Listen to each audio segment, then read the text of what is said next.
I want to share a little bit about my history, my background, the skills I've picked up on my journey, and how I'm able to use those today in what I'm doing now. So I won't go all the way back, but I kind of grew up as an athlete. That was what I was really passionate about. I've always followed my passion, and back in those early days in my youth, I was really physically passionate and athletic and loved all that stuff.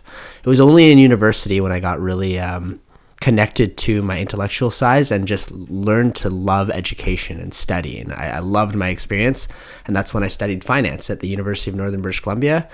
And from an intellectual perspective, finance was my great first passion at that level.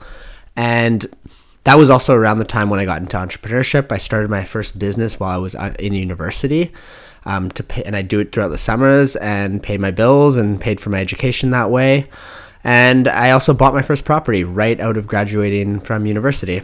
And it would have been actually during university, my last year, I bought my first investment property, which I still own today, and kept on buying over the years as a passive strategy alongside my operating business. And that's kind of how I've acquired the skill of overseeing, managing cash flow, managing property managers, and systematically developing a portfolio of properties and systems.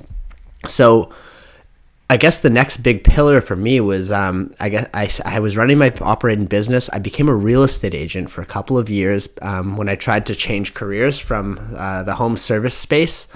And I learned a ton about real estate and just negotiating, making offers, and getting really comfortable with that process, which now as a real estate investor, that's the name of the game. It's just being comfortable, making offers, negotiating. Like, you kind of have to love that.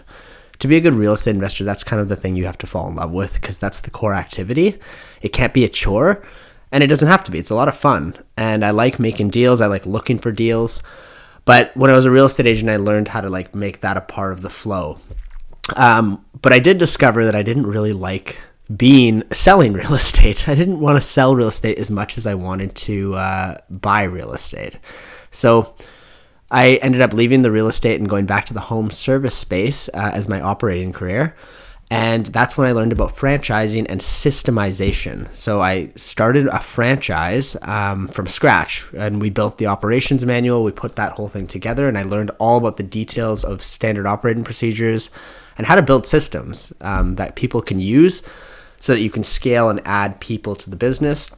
You need operating systems, you need video trainings, you need ways to manage quality and control that experience so that lots of people can act under a certain system.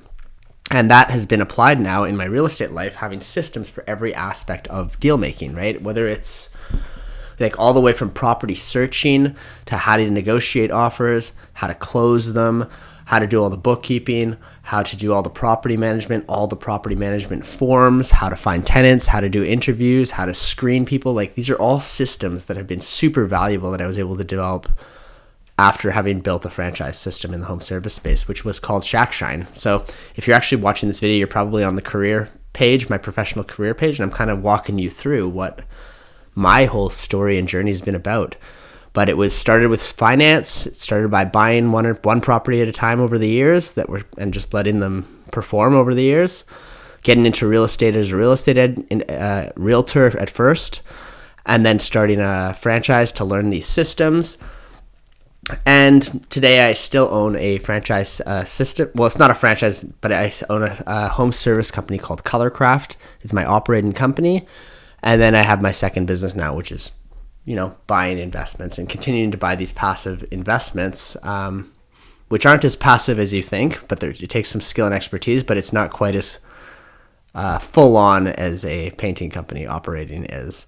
So that's a bit about my story, where I come from, and what I'm now passionate about, and what are the skills I bring to the table that I've developed over time. Like, I've come to realize what my skill sets are, and it's just that it's systemization and the ability to go out and make deals happen and put them together and then manage them for profit.